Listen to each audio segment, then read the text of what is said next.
Welcome to CRM 7 video training.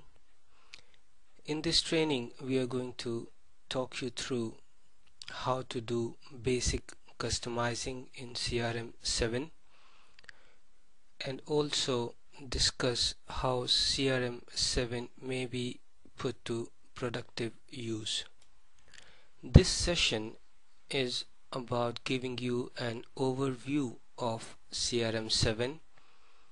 How do you log into CRM 7? How do you navigate around the web client? How do you search for a specific business partner? And so on and so forth.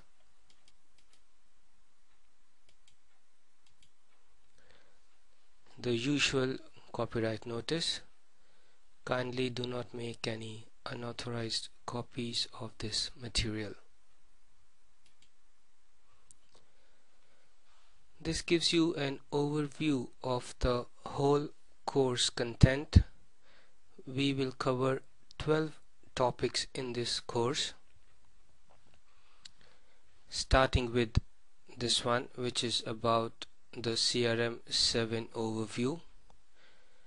Then we'll go on to account management, which teaches you how to manage the business partners within CRM, how to do their customizing settings, and how to enable them to be transferred to the backend ECC system.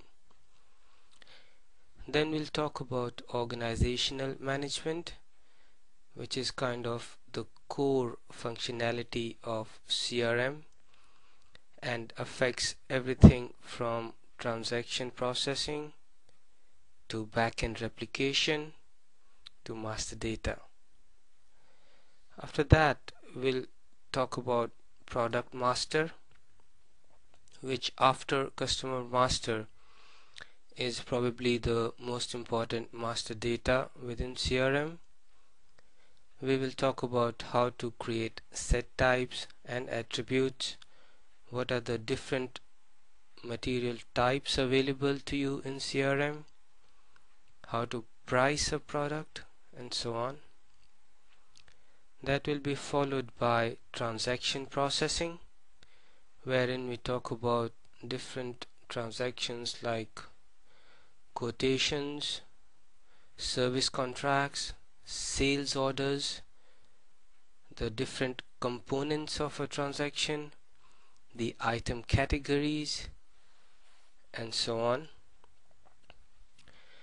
One specific type of transaction which is very important from a CRM perspective is activity management, and in this session we will talk more in detail about what are activities, how are they used in a live environment, and how do you customize them. Then we'll move on to partner processing, which talks about the various business partners within a transaction. How do you configure them? How do you ensure that the right partner is selected in the right transaction? Another important topic and unique to CRM is actions.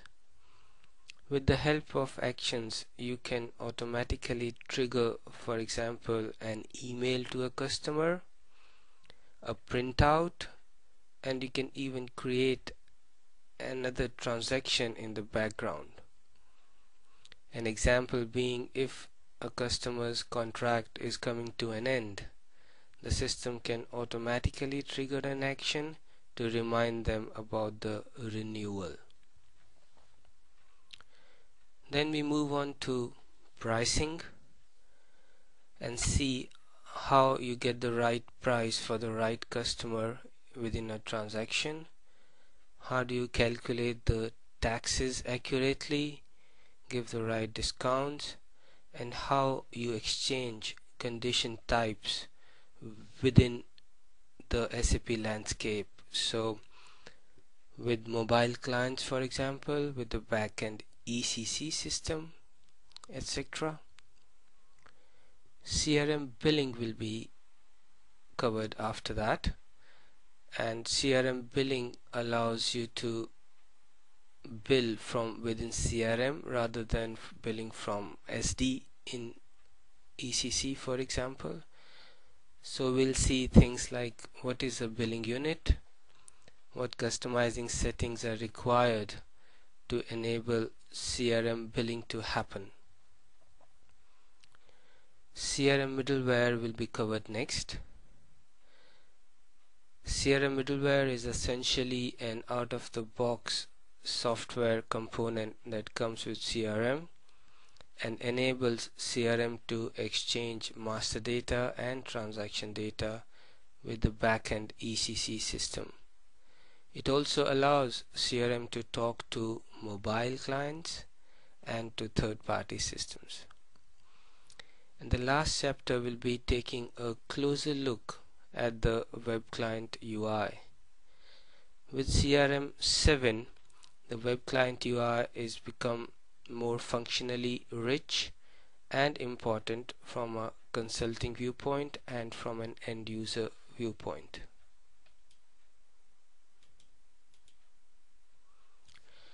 To start with, let us look at the architecture of SAP CRM. Where does CRM fit into the larger SAP landscape as well as the larger IT landscape within a client? The SAP CRM system is a key part of the business suite and contains a central CRM server that can be used to access the system via multiple channels. The CRM server can also be connected to the other systems. The CRM application is fully integrated with the backend ERP system, also called the ECC system now. It is connected to the BI system, which is the business intelligence or business warehouse system, and it is also fully connected to the SCM system, which is the supply chain management used for availability checks and demand planning.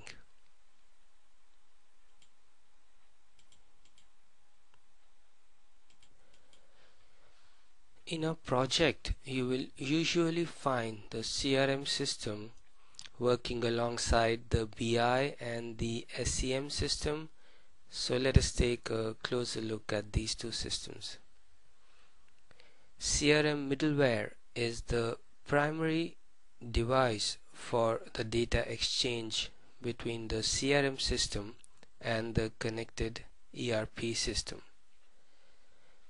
On the ERP side, there is a plugin installed that takes the data from the CRM middleware and transforms that into data that ERP can understand. The data exchange normally includes an initial transfer of customizing data, master data, and transaction data to the CRM system. That is followed by a delta reconciliation of the master data and transaction data in both directions. This enables the data to be consistent throughout the SAP landscape. With the CRM web client being so functionally rich, one may ask the question, what is the role of the SAP GUI? SAP GUI is essentially used for administrators and for customizing activities. For end users, SAP recommends the use of web client only. Some of the admin activities that are carried on in the SAP GUI are things like ABAP workbench coding, workflow management, user creation, system monitoring, and so on. So in this training, our focus will be on the web client, and we will use the SAP GUI only while demonstrating the customizing aspects of the system. Another question commonly asked by people who are new to SAP is, what is customizing and how is customizing different from coding? Customizing can be thought of as parameterization of the system, which basically means you are given a set of drop downs, given a set of functionality, and you have to choose the right bits from that set as per your business requirements. There is no coding involved. You do not have to write anything in ABAP 4 or Java or any other programming language, but you need to understand the business process and make the parameterization appropriate for that. So that kind of gives you a high level overview of what CRM is all about. Let us now look at the actual web client and try to navigate through the web client by logging on to the SAP GUI first, and also have a look at certain features and functionalities of the web client. If everything is installed properly on your computer, when you try to log on to SAP, you will see a screen like this, and here you'll have the list of systems that you could log on to. In our case, we have only one system, which is the IDIS system. The IDIS system is used worldwide for training on SAP, and we will use this system throughout our training. So you click on log on and you come to a screen like this, wherein you enter your user ID and password, and then you see the standard SAP landing screen. Now here under favorites, you see I already have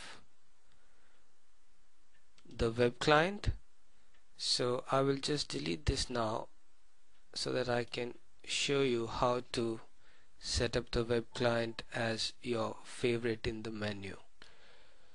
So you click on favorites, press the right button, add other objects. We are going to be adding a BSP application. BSP stands for Business Server Pages and is the SAP's technology for the web client. So the application we want is CRM underscore UI underscore frame. Description is web client, and the start page is default.htm. And now when I double click on this, I go to the web client login page. Now if you see, this login page is very similar to the one we saw earlier for logging on to the SAP GUI. The difference being this is in a browser. This is the URL for logging on to the SAP CRM system. Now I enter my user ID and password again,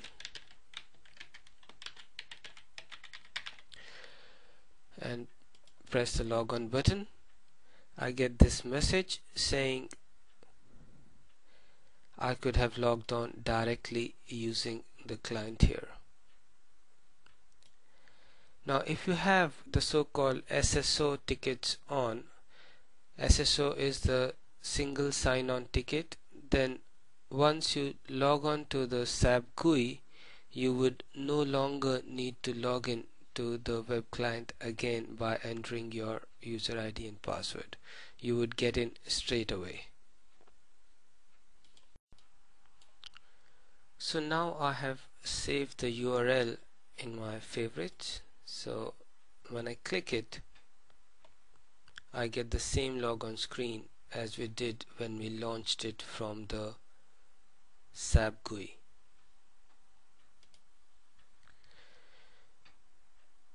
Now after logging in successfully, what I see is this whole host of business roles, and CRM is asking me to select one of them. Now typically in a live system, a user would be presented with one or a maximum a couple of roles to choose from. Now we are seeing all the roles because of a special setting that we have made. We can have a look at this setting in the SAP GUI. So I go to the user maintenance using transaction SU01, and then I go to parameters, and in the parameters you see there is an ID CRM underscore UI underscore profile, and the value is a star. Now this value means whatever roles have been defined in the system will be presented to the user when they log in.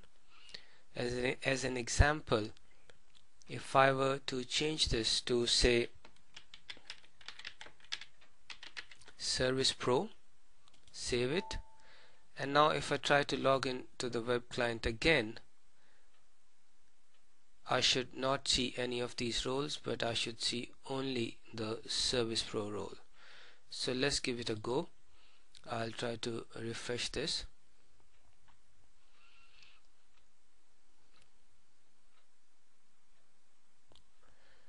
So the CRM system is being restarted,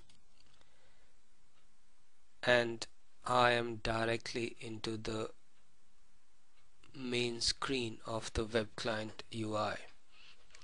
Now the system did not ask me to select any role because it assigned to me the role directly from my user parameters. Now if I want to make sure what role have I logged in as, I go to personalize,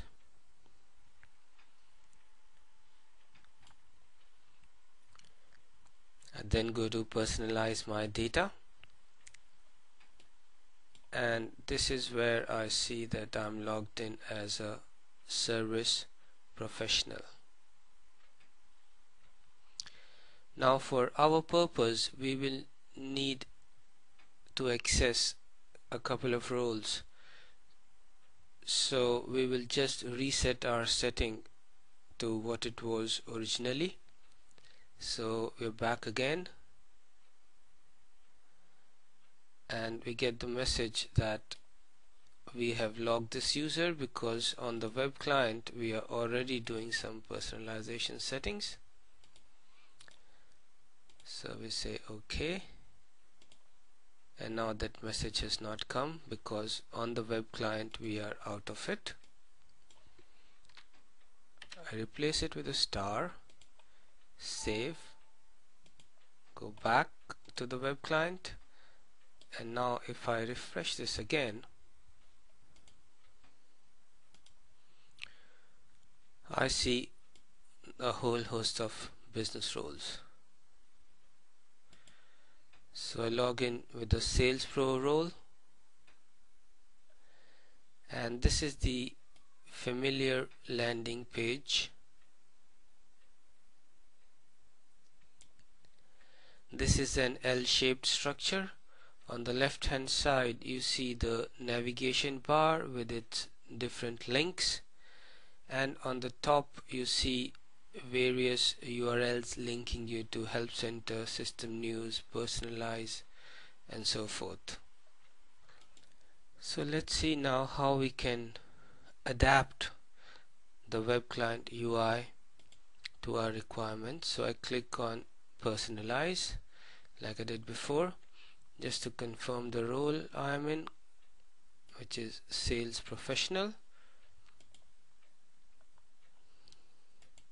If I click on personalize the layout, currently I have a skin called Nova, which is the default, but I might want to change it to say New Hope, and lo and behold, the skin has changed. I can alter my text size, and there are different performance settings. So we will not save anything right now, but we will have a look at other settings. So let us now try to personalize this navigation bar here.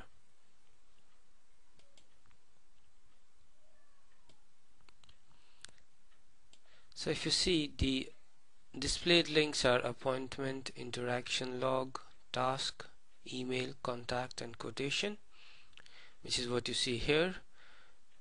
If I were to add lead and opportunity and save, hopefully these two will appear together with the others on the left hand side navigation bar. So there you see lead and opportunity. Some other settings, I can choose my date format, my time format, and my decimal notation, for example. This section is about group where integration. Basically, your calendar in CRM can be synchronized with your Microsoft Outlook or Lotus Notes calendar, and these are the settings for that. You can also set up your favorite CRM links. So let's have a look at some navigational elements that a user would typically use. So account management, let's try to search for an account. This is the search criteria. We can search for corporate accounts, individuals, or groups.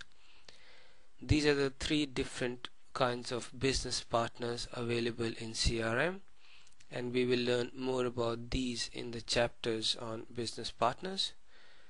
So let me choose Mega Store. I do not know the initials for Mega Store, so I'm using a wildcard asterisk Mega Store. So the system should now return all the accounts which have their last name as Mega Store.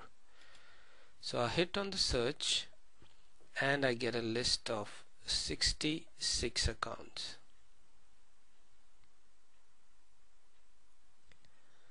Now as you can see, there are various details for each one of those.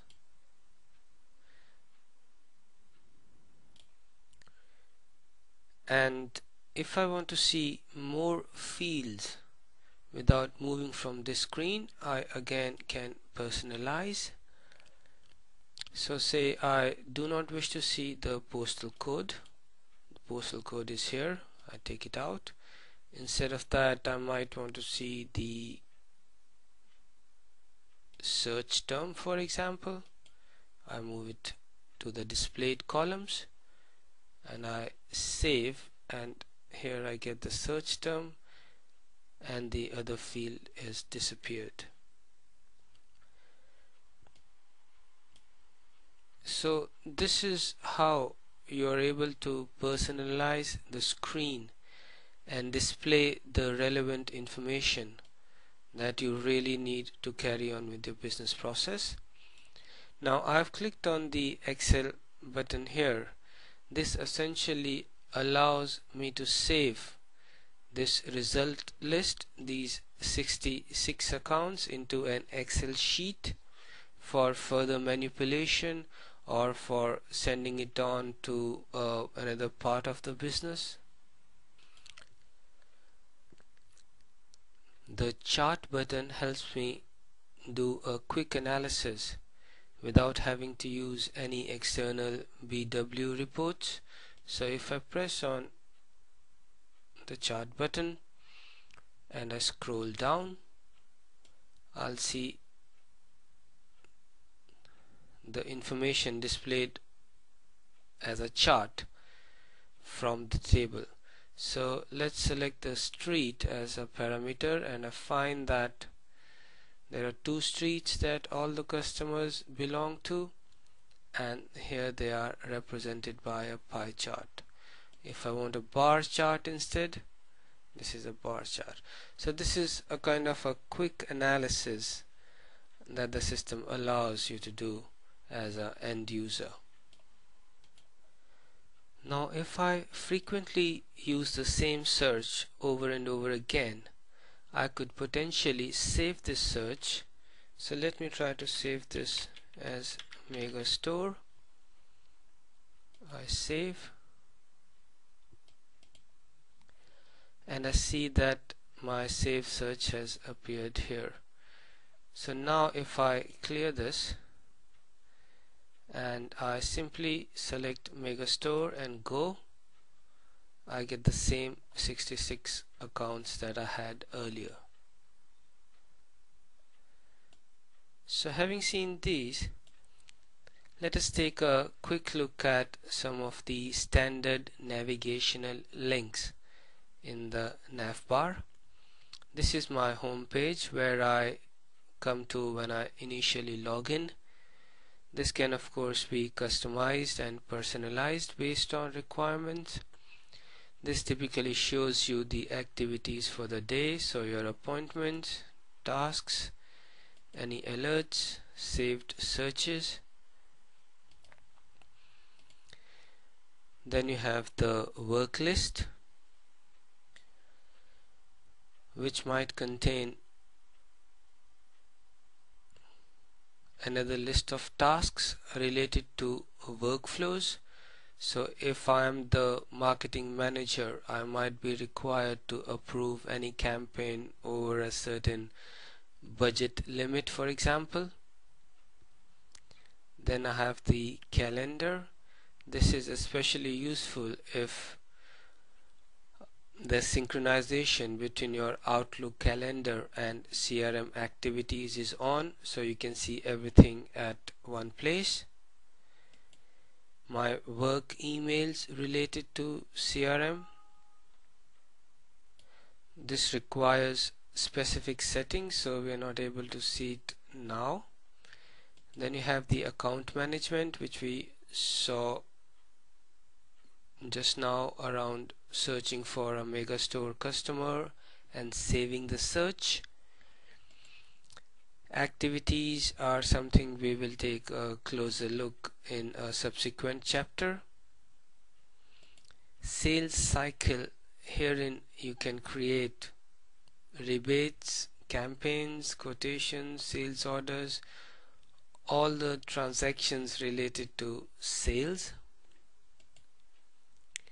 Pipeline performance is typically used for measuring the performance of a chain, a distribution chain with dealers, super dealers, retailers involved throughout. Sales operations is all the back-end data, creating products, creating pricing, employee details, billing, and so on and so forth. So let's look at the products, for example. So herein you can create a new product or a new service. So if I were to create a new service, for example, I will need to select the ID, the base category, the unit, and so on. And then we have the reports. This might give me any alerts or any key reports like related to logistics, how many units got shipped out yesterday, and so on and so forth. And the dashboard is essentially, there is nothing available in the standard system, but this kind of presents the data from the reports in a more graphical format.